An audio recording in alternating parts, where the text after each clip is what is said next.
E aí, galera, se você chegou até aqui, talvez você esteja passando por um problema que aprisiona milhões de cristãos hoje em dia. Eu, durante anos, fiquei aprisionado ao vício da pornografia. E a pornografia, ela não escolhe quem. São pastores, líderes, professores de escola bíblica, todos aprisionados por um vício que escraviza a alma e mata a nossa vida espiritual. Por isso, se você tem esse problema, se você também anda escravizado pela pornografia, você conheceu o lugar certo. Esse é o nosso canal, esse é o Vida Pura. Acompanhe os nossos vídeos, ative as notificações, clica lá no sininho, não perca nada, caminhe junto com a gente, porque nós somos o Vida Pura e não desistimos da santidade.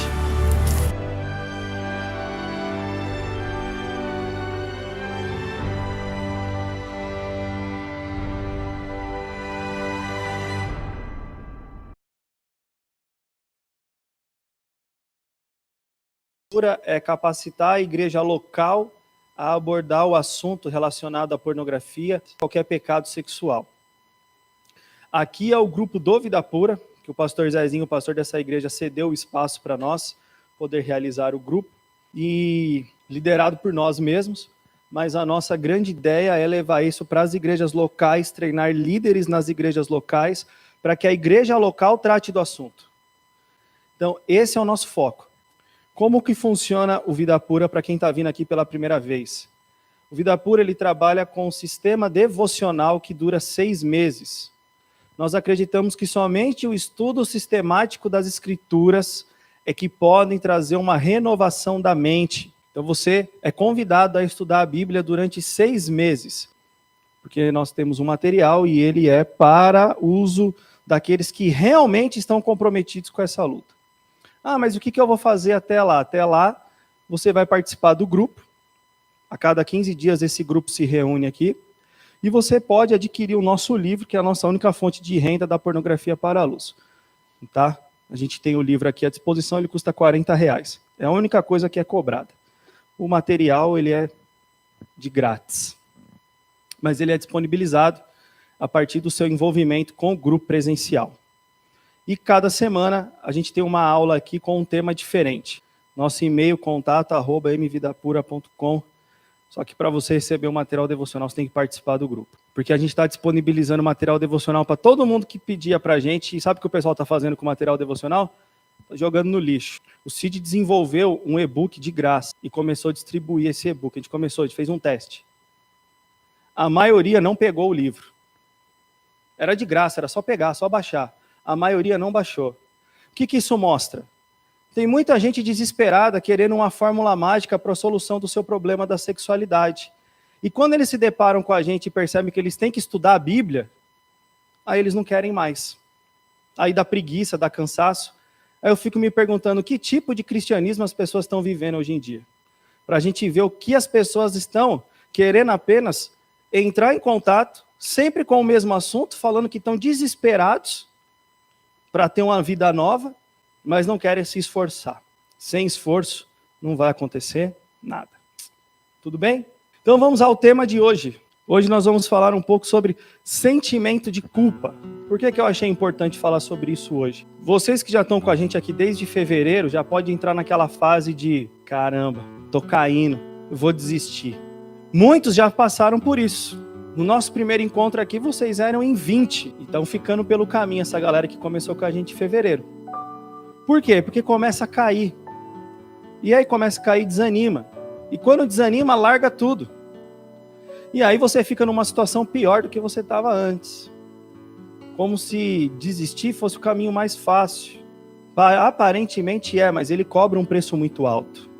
Então nós não estamos aqui para desistir, mas para irmos até o fim. Vida pura é um estilo de vida, e todo estilo de vida não acontece do dia para a noite. Eu sou testemunha disso. 12 anos afundado na pornografia não sumiram em 12 dias. Começou a perder força em 3 anos. Anos! Para aí sim falar, nossa, agora eu estou andando em liberdade. Puxa vida, que algumas coisas mudaram. Você nem percebe, né? Aí quando você olha para trás, você vê que já se passou muito tempo. Então é esse o nosso propósito aqui, que nós tenhamos um estilo de vida puro. E isso não veio do dia para a noite. Amém? Miqueias 7, 18, 19 diz assim: quem é comparável a ti, ó Deus, que perdoas o pecado e esqueces a transgressão do remanescente da sua herança? Tu, que não permaneces irado para sempre, mas tens prazer em mostrar amor.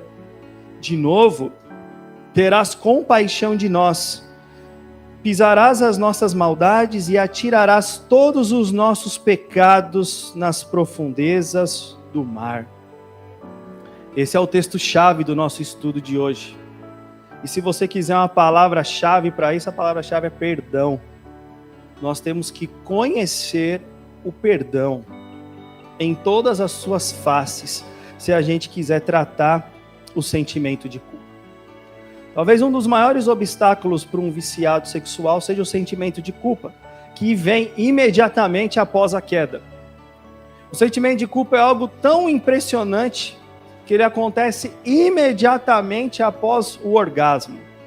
Estava lendo uma revista, depoimento de uma prostituta, e ela dizia assim: olha, vocês que saem conosco, por favor, após terminar o serviço, não fiquem bravos, não fiquem nervosos, não fiquem agressivos. Termina, paga e vai embora, sem agredir, sem palavra torpe, sem irritação, sem nada.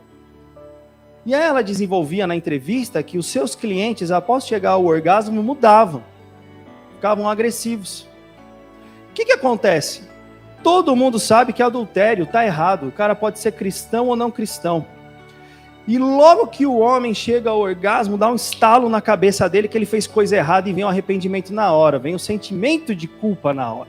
E isso é notório até mesmo para os não cristãos. Então o cara estava ali na situação, ele chegava ao orgasmo e falava: nossa, o que foi que eu fiz? E já se transformava. Mostrando como é um problema sério o pecado e que existe um alerta dentro de nós que mostra aquilo que é certo e que é errado. Até mesmo quem não é cristão tem a lei moral gravada dentro de si. Isso é intrínseco, já vem na programação de fábrica. Todo mundo aí fora, mesmo não sendo cristão, sabe que matar é errado, sabe que roubar é errado. Por que existe uma lei moral aí fora? A lei moral prova a existência de um ser superior que criou uma regra, que está dentro dos nossos corações, você aceitando isso ou não. Porque se não existisse uma regra absoluta, a verdade seria relativa. E se assim o fosse, eu poderia matar e, para minha cabeça, isso não ser errado e ninguém ia poder me condenar. Se há um senso comum de algo, significa que existe uma lei moral que rege tudo isso. Então, o sentimento de culpa, ele vem logo em seguida. E nas mulheres, a mesma coisa. E aí você se sente indigno do amor de Deus, se sente não merecedor de nada, não quer pedir perdão, porque é pela milésima vez que você está pedindo perdão pela mesma coisa. Aí você fala: eu vou pedir perdão de novo pela mesma coisa, pela milésima vez, sendo que possivelmente amanhã eu estou fazendo a mesma coisa. E aí vem aquele desânimo. E aí a gente recebe aquela famosa frase: eu não sei mais o que fazer. Que é o que as pessoas falam para a gente incansavelmente. Eu não sei mais o que fazer. Tem gente que chega até a depressão, que foi o meu caso. Me tornei depressivo. E aí a gente começa a achar que a gente não tem mais jeito. Ou então, como algumas coisas que a gente recebe.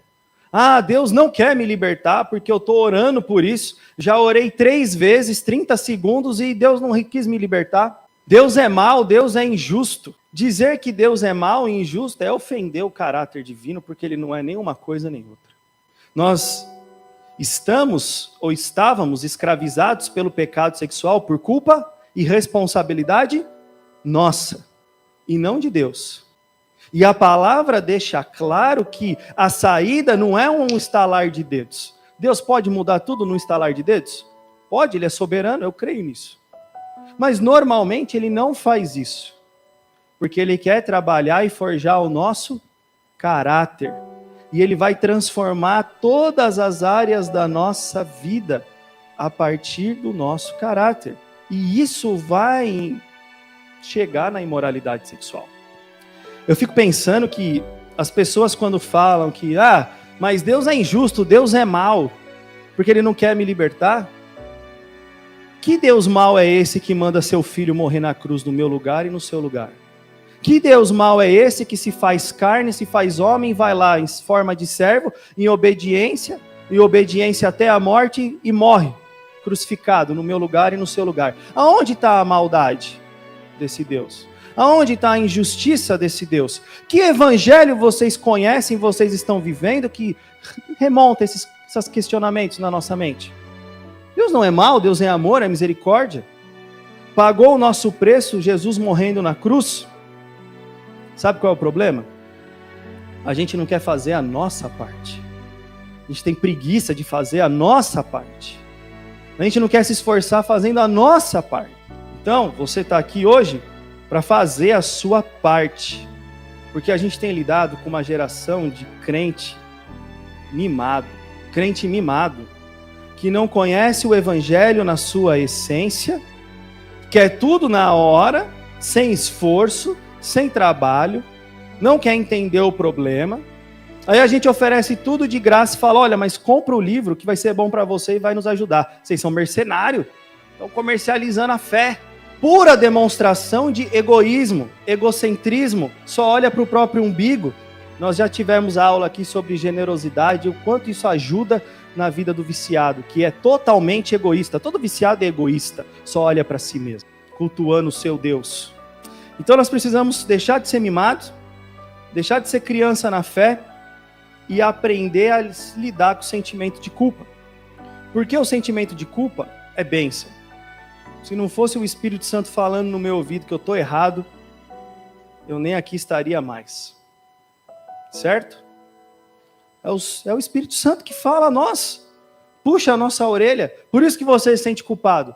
Porque a partir do momento que você deixar de se sentir culpado, aí você vai se entregar aos prazeres da carne mesmo. Você entra no ciclo da queda, porque você só quer alimentar o seu desejo. Está sempre alimentando o seu desejo, sempre alimentando, sempre voltando. Aí é desejo, excitação, consumação, queda. Vergonha, tristeza, arrependimento, remorso, né? Mais remorso do que arrependimento. E no outro dia o que acontece de novo? Desejo, excitação e tudo outra vez. Parece que a gente dorme e acorda, a culpa fica de lado e a gente começa tudo de novo. Só que aí quando a gente cai, o sentimento de culpa vem forte. Vem forte. E o nosso intuito hoje é trazer o sentimento de culpa como um aliado para a nossa caminhada em liberdade, do que aquele motivador que nos faz parar. Para mim não dá mais, eu desisto e eu fico pelo caminho. Como muitos ficam pelo caminho. Em primeiro lugar, a gente precisa aceitar o perdão de Deus, dentro do sentimento de culpa. Quando a culpa começa, você precisa aceitar o perdão de Deus. Aceitar pelo seu passado de pecado, que ficou para trás, ficou, não dá mais para voltar atrás e mudar. Aceitar do presente e aceitar no futuro. Porque não existe pecado que não pode ser perdoado. A não ser a blasfêmia com o Espírito Santo, que não é tema da nossa aula. Então, há perdão para o nosso pecado. Quando você está afundado no sentimento de culpa, a primeira coisa que precisa acontecer é aceitar o perdão de Deus. Se confessarmos os nossos pecados, Ele é fiel e justo para nos perdoar os pecados e nos purificar de toda a injustiça. Qual é a primeira coisa que acontece quando a gente erra? A gente corre de vergonha. Faz igual Adão. Ouviu os passos do Senhor no jardim e se escondeu. Sentimos vergonha quando pecamos e queremos fugir da presença de Deus. Quando, na verdade, o nosso lugar é na presença de Deus para encontrar perdão. Porque quando confessamos os nossos pecados, encontramos perdão. Você já viu que começa tudo errado? Qual a primeira coisa que a gente faz quando a gente erra? Sente vergonha de Deus e sai fora. E se esconde. Se nós fôssemos para a presença de Deus imediatamente, encontraríamos perdão e alívio para a nossa alma. E o ciclo da culpa começaria a fazer sentido positivo nas nossas vidas e não negativo. Percebem? A gente está afundado no mar de problema porque a gente vive correndo para longe de Deus. É Ele que apaga as nossas transgressões e não se lembra dos nossos pecados. Sabe por que é importante entender Deus falar por amor dele mesmo? Porque ele nos perdoa, porque ele quer nos perdoar. Você não merece ser perdoado, mas ele quer te perdoar. Só que a gente corre da presença de Deus porque o nosso senso de justiça quer ser maior do que o senso de justiça de Deus. Não, Senhor, eu não vou pedir perdão de novo pelo mesmo pecado. O Senhor não vai mais me perdoar, eu não mereço. Quem disse que você não merece? Você mesmo e o seu senso de justiça, que não é o mesmo de Deus. Que por amor a Ele mesmo, pela sua graça e pela sua misericórdia, vai falar mais de graça um pouquinho mais para frente, quer te perdoar. Se nós nos humilharmos na presença de Deus, Ele mesmo diz que vai ouvir, que vai responder, que vai perdoar. Por que nós não conseguimos aceitar esse perdão, então, no momento que nós erramos? Isso não é desculpa para libertinagem. Agora então eu vou errar e vou pedir perdão, beleza, toda vez que eu errar eu peço perdão e está tudo certo. Não, isso não é um sentimento, não é algo que vem do Espírito Santo. Mas aqueles que estão lutando e se defrontam com o momento de queda, precisam se refugiar em Cristo. Porque aqueles que se humilham na presença do Senhor, encontram perdão. Basta pedir, basta se humilhar, encontram perdão. E isso precisa ser muito bem trabalhado na mente do viciado, porque esse é o ponto onde a galera cai e não se levanta mais. Quantas vezes eu já não ouvi pessoas dizendo, olha, é agora ou nunca, se não for, vou me afundar de vez. Vou me entregar. E se entregam. Somos pó. Ele conhece a nossa natureza. Sabe o que somos. Isso não é desculpa para libertinagem. O André acabou de falar. Mas na sinceridade do nosso coração, ele sabe o que nós somos, é compassivo e misericordioso, não fica ressentido para sempre, não nos trata conforme os nossos pecados. Vocês já sentiram essa paz no coração de vocês? Já sentiram a leveza da alma? É isso que vocês precisam aprender aqui nessa tarde. A conhecer esse Deus de amor. Por que é tão difícil aceitar o perdão divino, que a gente fica naquela neurose da nossa mente quando a gente cai? Jeremias 17:9 responde. Vocês perceberam que a Bíblia traz resposta para todas as coisas? Agora vocês entendem por que a gente fica 6 meses estudando a Bíblia por causa do pecado sexual? Olha aí, nós temos um coração, num contexto de Antigo Testamento, que ele pode estar citando sobre a mente, mas existe algo dentro de nós doente que traz engano. O coração é enganoso, tem uma doença incurável. É o engano do seu coração que começa a falar dentro de você no momento da queda que você tem que se afastar de Deus. É a voz de Satanás falando ao seu ouvido que você tem que se afastar de Deus. E quando Deus está falando, vem a mim. As marcas de Jesus dizem por si só, venham a mim, pois os seus pecados estão perdoados e pagos. Aceita o perdão. Quão dura foi entender eu essa verdade? Foi difícil. Por isso quis falar sobre isso. Pois eu sei exatamente o que é uma mente acusatória.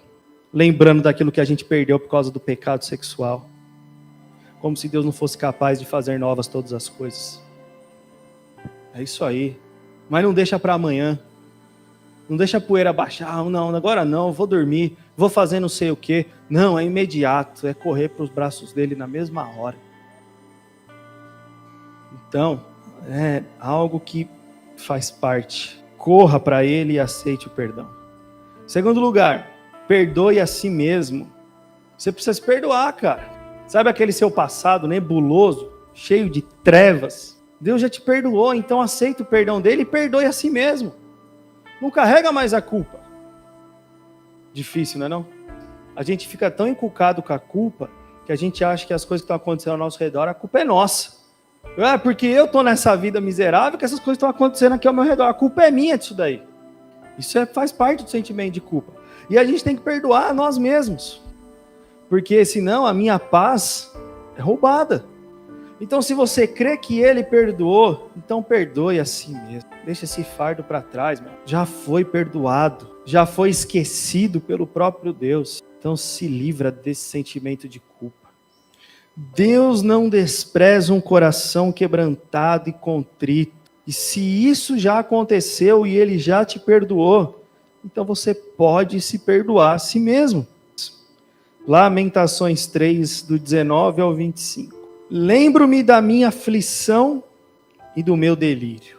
Olha como que ele começa. Vê se você se enxerga nessa situação. Lembro-me da minha aflição e do meu delírio, da minha amargura e do meu pesar. Lembro-me bem disso tudo, e a minha alma desfalece dentro de mim. A gente vive isso por causa do sentimento de culpa. A alma desfalecida, a consciência pesada por causa daquilo que nós fizemos. Isso a gente lembra, não lembra? Lembra do passado e se remói. Só que você tem que continuar lembrando, não lembra só disso não, continua aí lembrando. Todavia, lembro-me também do que pode me dar esperança. Graças ao grande amor do Senhor é que não somos consumidos, pois as suas misericórdias são inesgotáveis, elas não têm fim. Versículo 23, renovam-se a cada manhã, grande é a sua fidelidade. Digo a mim mesmo, minha porção é o Senhor, portanto nele porei a minha esperança. O Senhor é bom para com aqueles cuja esperança está nele, para com aqueles que o buscam. As misericórdias do Senhor se renovaram nessa manhã, e amanhã elas se renovarão de novo, e depois de amanhã elas se renovarão de novo, porque elas são inesgotáveis. Então você deve dizer a si mesmo, a minha porção é o Senhor, nele porei a minha esperança. E traga alívio para sua alma cansada e aflita e consumida pela culpa. As misericórdias se renovam e ele nos perdoa. E aí você pode perdoar a si mesmo. Não precisa carregar esse fardo pesado. Para um cara que perdeu tudo por causa do pecado sexual, olhar e ver essas pessoas na frente dele, você acha que eu me sinto como? Restauração. Não por méritos próprios, jamais, mas pela grandeza do Deus que servimos, por entender o que é o evangelho puro e simples. E você aceita o perdão e segue. Aceita o perdão de Deus. Perdoe a si mesmo, para que você consiga desatar os nós aí do pecado, da culpa que aprisiona, do chicote que estrala todo dia no seu peito. Ah, eu adulterei. Você confessou? Então Deus te perdoou. Ah, mas aconteceu isso. Foi consequência. Agora eu não consigo mais viver. Consegue. Entrega seu caminho ao Senhor, confia nele, o mais ele fará, diz a palavra. Essa semana a gente recebeu um e-mail. A pessoa é noiva, casamento marcado, descobriu que o noivo é viciado em pornografia. Aí ela perguntou, o que eu faço? Aí eu respondi, o que o seu pastor disse para você fazer? Você tem pastor, ele é o primeiro que tem que saber. O que seu pastor disse para você fazer? Aí ela respondeu, meu pastor disse que a gente tem que casar o mais rápido possível, antes da data. Falei, realmente, não poderia ter um conselho pior do seu pastor. Achar que o casamento vai resolver o vício em pornografia do seu noivo. Não vai. Se você é solteiro e acha que casando vai resolver, olha, tenho uma notícia para te dar. Não vai. 6 meses de casado, você joga seu casamento no lixo. O pastor aconselhou ela assim. Quanto tempo demorou para o pastor falar isso para ela? Foi na hora. Casa o mais rápido possível. Beleza, tchau. E se o cara chegar para o pastor e falar, pastor, eu tenho um problema com a homossexualidade? Isso traz mais dificuldade ainda ao trabalho. Porque você está lá sendo tratado, sendo acompanhado, está dando fruto, já demonstrou arrependimento, já se passou tempo, sua vida foi restaurada e as pessoas continuam olhando para você e jogando o seu passado na sua cara. Você é aquele lá. Parece que isso nunca vai sair, a mancha vai estar sempre ali. Isso é evangelho? Amém? Aceita o perdão de Deus, perdoe a si mesmo. Você pecou no pecado sexual? Pecou. Ele é mais pecado que os outros? Não, não é. Pode ter uma consequência terrível, pode, mas não é mais pecado que o outro pecado. Então aceite o perdão de Deus e perdoe a si mesmo. Bom, terceiro passo aqui. Perdoe outras pessoas. Cara, a gente precisa aprender a perdoar os outros. A gente recebeu o perdão de Deus e perdoou a nós mesmos. A gente precisa perdoar outras pessoas. Talvez esse ponto seja difícil, porque eu quero falar com aqueles que foram abusados na infância, com aqueles que foram molestados, com aqueles que de alguma forma tiveram a inocência roubada e carregam marcas. As esposas traídas, os maridos, Perdoar os outros é fácil? Não. Perdoar não é algo carnal, humano, mas é do Espírito Santo em nós. Nós não temos a capacidade de perdoar por nós mesmos, mas é o Espírito operando a sua obra através de nós que nós conseguimos perdoar quem pisa no nosso calo. Nós temos dificuldade em perdoar porque nós queremos manter os nossos direitos, a nossa razão. Que direitos temos? Que razão temos? A nossa razão é mais importante do que o bem-estar de uma família, de uma congregação e tudo mais? Não, o perdão ele é importante. Jesus, sendo crucificado, olha para aqueles que o estão matando e ora por eles. Isso foi uma oração. Pai, perdoa-lhes, pois eles não sabem o que estão fazendo. Jesus, diante dos seus assassinos, ora em favor deles, pedindo que eles sejam perdoados. Efésios 4:32 diz o quê? Perdoem uns aos outros, assim como Deus os perdoou em Cristo. O nosso dever de cristão é perdoar, porque recebemos perdão de Deus através de Cristo Jesus, sem merecimento algum. Nós ofendemos a Cristo todos os dias com a nossa desobediência e Ele nos perdoa. Não foi o que a gente viu no começo? Quem somos nós para não perdoar alguém? Nossas ofensas são maiores do que as ofensas que recebemos de outra pessoa, porque estamos ofendendo a santidade do ser soberano. Bom, para a gente encerrar, o que a gente faz com a culpa? A culpa, ela tem que ser removida. Agora você tem que entender quando é a voz do Espírito Santo entristecendo o seu coração. Quando você erra, o Espírito Santo ele vai entristecer o seu coração para você tomar uma atitude saudável, que é correr para os pés de Cristo e não mergulhar na culpa. Abre aí para a gente fechar 2 Coríntios 7:10.